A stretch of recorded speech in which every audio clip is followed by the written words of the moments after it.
नमस्कार दोस्तों, आपके अपने चैनल हमारे संस्कार में आपका बहुत बहुत स्वागत है। आज हम आपके लिए लेकर आए हैं श्री कृष्ण जन्माष्टमी के उपलक्ष्य में कृष्ण भगवान की कथाएं।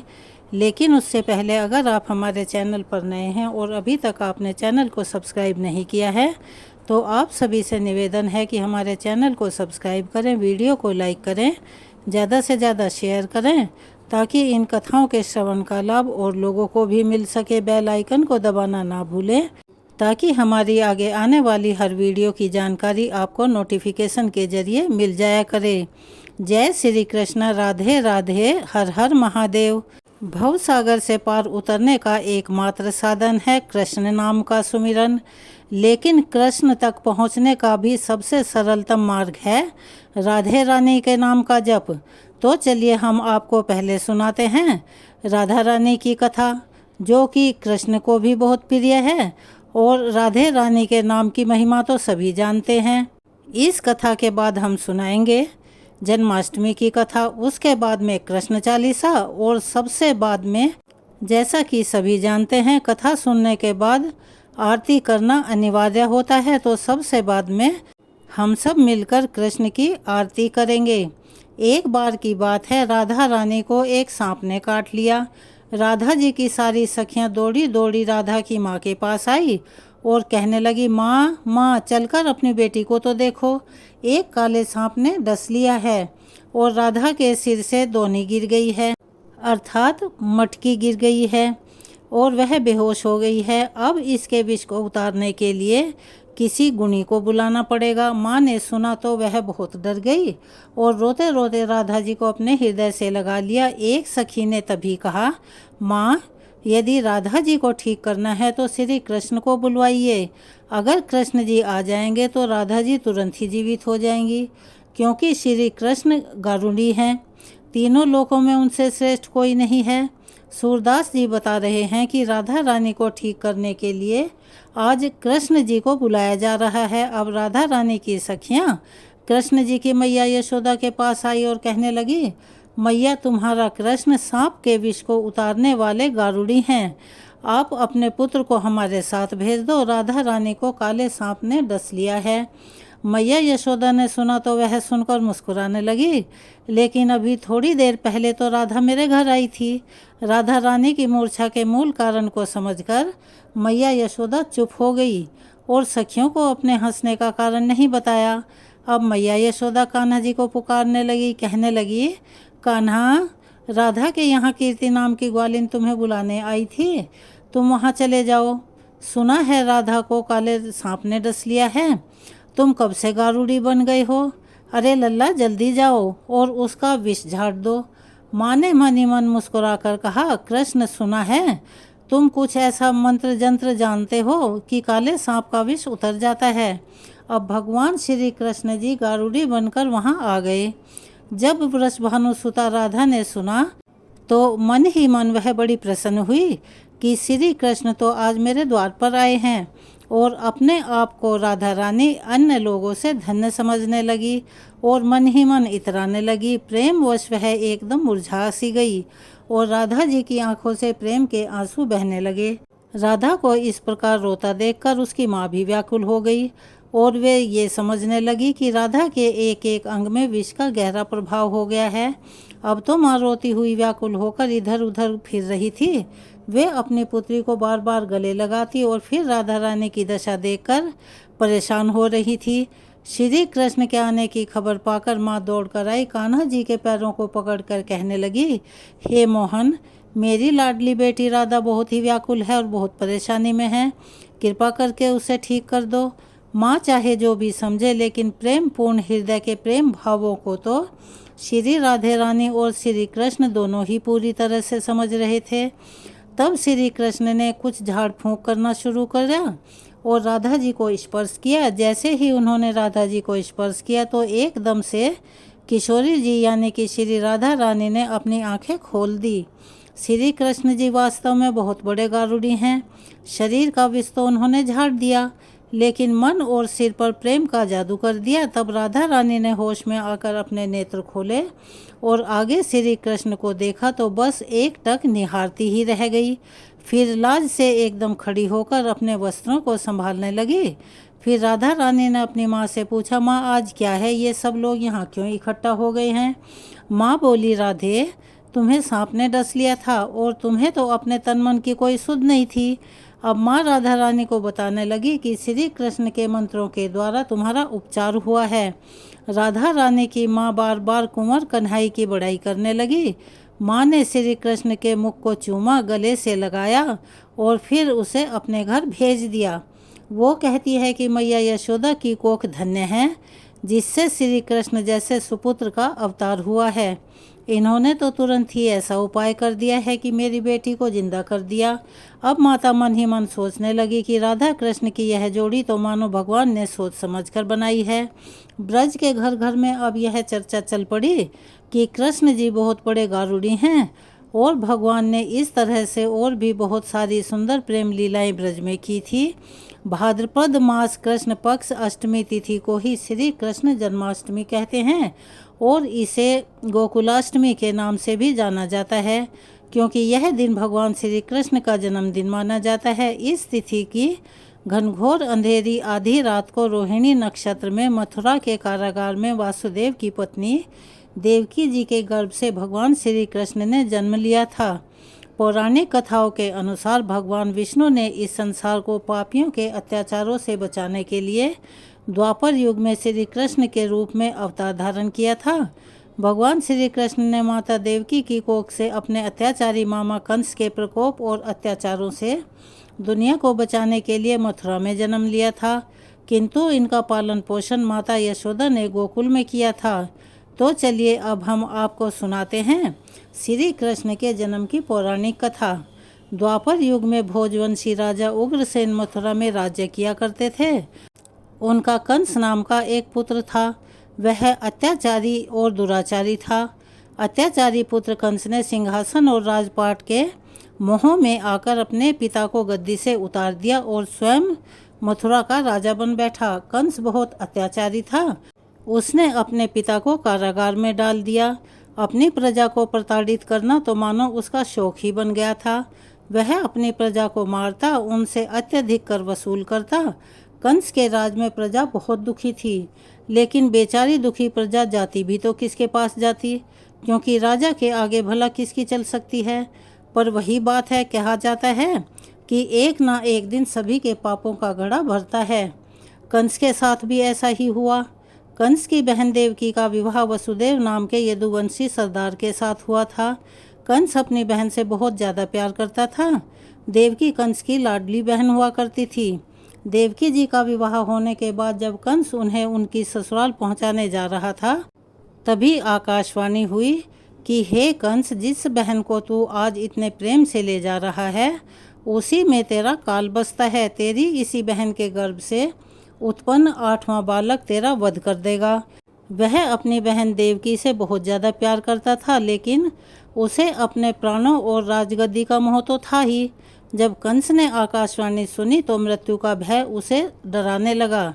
यह तो सर्वविदित है, राज सत्ता का मोह और माया के लालच में सगे संबंधी और रिश्ते भी अपने नहीं रह जाते। अब जन्माष्टमी की कथा को आगे सुनते हैं। कंस ने तब सोचा कि अगर मैं देवकी को ही मार दूं तो देवकी की संतान जन्म ही नहीं लेगी और फिर उसका काल कभी जन्म नहीं ले पाएगा, ना ही उसकी मृत्यु होगी। यह सोचकर वह तेजी से देवकी की ओर बढ़ा। तभी वसुदेव ने कंस को रोक लिया और कंस से कहा कि देवकी के गर्भ से जो भी संतान होगी मैं उसे स्वयं तुम्हें लाकर सौंप दूंगा, लेकिन तुम देवकी को मत मारो। कंस को यह बात ठीक लगी। उसने सोचा कि उसके प्राणों को खतरा देवकी के 8वें पुत्र से है, ना कि देवकी से, इसीलिए उसे मारने का कोई लाभ नहीं है और फिर वह पैदा होते ही देवकी के सभी पुत्रों को मार देगा, फिर तो काल भी उसका कुछ नहीं बिगाड़ पाएगा। यह सोचकर कंस ने वसुदेव की बात मान ली और मथुरा वापस चला गया, लेकिन उसने देवकी और वसुदेव को अपने ही कारागृह में डलवा दिया। वसुदेव देवकी की एक एक करके 7 संतानें हुई और 7 को जन्म लेते ही कंस ने मार डाला। अब 8वां बालक होने वाला था। मृत्यु का डर कंस के मन में गहराने लगा था। वह बहुत डरा हुआ था। वो यह नहीं चाहता था कि देवकी और वसुदेव का यह पुत्र किसी भी हाल में जीवित बचे। इसीलिए उसने पहले से ही कारागार में देवकी और वसुदेव पर कड़े पहरे बिठा दिए। उसी समय दूर नंदगांव में नंद जी की पत्नी यशोदा जी को भी बच्चा होने वाला था। जिस समय वसुदेव और देवकी को पुत्र पैदा हुआ, उसी समय संयोग से यशोदा जी के गर्भ से एक कन्या का जन्म हुआ, जो और कुछ नहीं बल्कि ईश्वर की रची हुई एक माया थी। कंस ने जिस कोठरी में देवकी और वसुदेव को कैद किया हुआ था, उसमें अचानक दिव्य प्रकाश उत्पन्न हुआ और उनके सामने शंख चक्र गदा पद्म धारण किए चतुर्भुज भगवान प्रकट हो गए। तब देवकी और वसुदेव भगवान के चरणों में गिर पड़े। भगवान ने उनसे कहा कि अब मैं पुनः नवजात शिशु का रूप धारण कर लेता हूँ। वासुदेव, तुम मुझे इसी समय अपने मित्र नंद जी के घर गोकुल में भेज कर आओ और वहाँ से जो कन्या जन्मी है उसे लाकर कंस को सौंप दो। इस समय वातावरण अनुकूल नहीं है, फिर भी तुम चिंता मत करो। जागते हुए पहरेदार सो जाएंगे, कारागृह के फाटक अपने आप खुल जाएंगे और उफनती हुई अथाह यमुना तुमको पार जाने का मार्ग दे देगी। फिर वैसा ही हुआ। काल कोठरी के द्वार अपने आप खुलते गए और सभी पहरेदार गहरी नींद में सो गए। भगवान के कहे अनुसार वासुदेव उसी समय नवजात शिशु रूपी श्री कृष्ण को सूप में रखकर कारागृह से निकल पड़े और अथाह यमुना को पार कर नंद बाबा के घर पहुंच गए। वहां उन्होंने नवजात शिशु को यशोदा जी के साथ सुला दिया और उस कन्या को लेकर मथुरा वापस आ गए। उनके वापस आते ही कारागृह के फाटक पहले की तरह बंद हो गए। अब कंस को तुरंत सूचना दे दी गई कि वासुदेव देवकी का 8वां बच्चा पैदा हो चुका है। उसने बंदी गृह में जाकर देवकी के हाथ से नवजात कन्या को छीनकर पृथ्वी पर पटक देना चाहा, परंतु यह क्या, वह कन्या आकाश में उड़ गई और वहीं से कहने लगी, अरे मूर्ख, मुझे मारने से क्या होगा? तुझे मारने वाला तो कब का गोकुल में जन्म ले चुका है। वो जल्दी ही तेरे पापों का दंड तुझे देगा। और फिर इसके बाद भगवान श्री कृष्ण का पालन पोषण नंद बाबा और मैया यशोदा ने किया, जहाँ उन्होंने तमाम लीलाएं दिखाई, अपने भक्तों का, गोप गोपियों का, सबका मन मोहा और कंस के भेजे हुए असुरों का, राक्षसों का वध किया। उसके बाद भगवान श्री कृष्ण का जन्म जिस उद्देश्य से हुआ था, अर्थात उन्होंने कंस को मारकर समस्त संसार को उसके अत्याचारों से मुक्त कराया, तो यह थी श्री कृष्ण जन्माष्टमी की व्रत कथा। ऐसी मान्यता है और हमारे पुराण शास्त्रों में यह ऐसा वर्णित है कि इस कथा को पढ़ने, सुनने और दूसरों को सुनाने से तमाम मुसीबतों का नाश होता है और समस्याएं खत्म हो जाती हैं। तो चलिए एक बार मेरे साथ प्यार से बोलिए, जय श्री कृष्ण, राधे राधे, हर हर महादेव। और अब हम पाठ करते हैं कृष्ण चालीसा का। बंशी शोभित कर मधुर नील जलद तन श्याम, अरुण अधर जनु बिंब फल नयन कमल अभिराम, पूर्ण इंद्र अरविंद मुख पीतांबर शुभ साज, जय मन मोहन मदन छवि कृष्ण चंद्र महाराज, जय यदुनंदन जय जगवंदन, जय वसुदेव देवकी नंदन, जय यशोदा सुत नंद दुलारे, जय प्रभु भक्तन के द्रग तारे, जय नट नागर नाग नथैया, कृष्ण कन्हैया धेनु चरैया, पुण्य नख पर प्रभु गिरिवर धारो, आओ दीनन कष्ट निवारो, बंशी मधुर अधर धरि तेरी, होवे पूर्ण मनोरथ मेरो, आओ हरि पुनि माखन चाखो, आज लाज भारत की राखो, गोल कपोल चिबुक अरुणारे, मृदु मुस्कान मोहिनी डारे, रंजित राजीव नयन विशाला, मोर मुकुट वैजंती माला, कुंडल श्रवण पीत पट आछे, कटि किंकणिका छन काछे, नील जलज सुंदर तनु सोहे, छवि लखि सुर नर मुनि मन मोहे, मस्तक तिलक अलक घुंघराले, आओ कृष्ण बांसुरी वाले, करि पय पान पुतन हितारियो, अका बका कागा सुर मारियो, मधुवन जलत अग्नि जब ज्वाला, भय शीतल लखि तहि नंद लाला, सुरपति जब ब्रज चढ़ियो रिसाई, मसूर धार बारी वर्षाई, लगत लगत ब्रज चहन बहायो, गोवर्धन नख धारी बचायो, लखिय सुदामन भ्रम अधिकाई, मुख मह 14 भवन दिखाई। दुष्ट कंस अति उधम मचायो, कोटि कमल जब फूल मंगायो। नाथि कली यहीं तब तुम लीने, चरण चिन्ह द निर्भय कीन्हे। करि गोपिन संग रास विलासा, सबकी पूर्ण करि अभिलाषा। केतिक महा असुर संघारयो, कंस ही केस पकड़ी दे मारयो। मात पिता की बंदी छुड़ाई, उग्रसेन कह राज दिलाई। मही से मृतक छहों सुत लायो, मातु देव की शोक मिटायो। भौमासुर मुर दैत्य संघारी, लाए 10 सहस्त्र कुमारी। दैभिन ही तृण चीर सहारा, जरा सिंधु राक्षस कह मारा। असुर बकासुर आदिक मारियो, भक्तन के तब कष्ट निवारियो। दीन सुदामा के दुख टारियो, तंदुल 3 मूठ मुख डारियो। प्रेम के सागे विदुर घर मांगे, दुर्योधन के मेवा त्यागे। लखी प्रेम की महिमा भारी, ऐसे श्याम दीन हितकारी। भारत के पारथ रथ हाके, लिए चक्र कर नहीं बलता के। निज गीता के ज्ञान सुनाए, भक्तन हृदय सुधा बरसाए। मीरा थी ऐसी मत वाली, विष पी गई बजा कर ताली। राना भेजा सांप पिटारी, शालिग्राम बने बनवारी। निज माया तुम विधि दिखायो, उरते संशय सकल मिटायो। तब सत निंदा करी तत्काला, जीवन मुक्त भयो शिशुपाला। जब ही द्रौपदी टेर लगाई, दीनानाथ लाज अब जाई।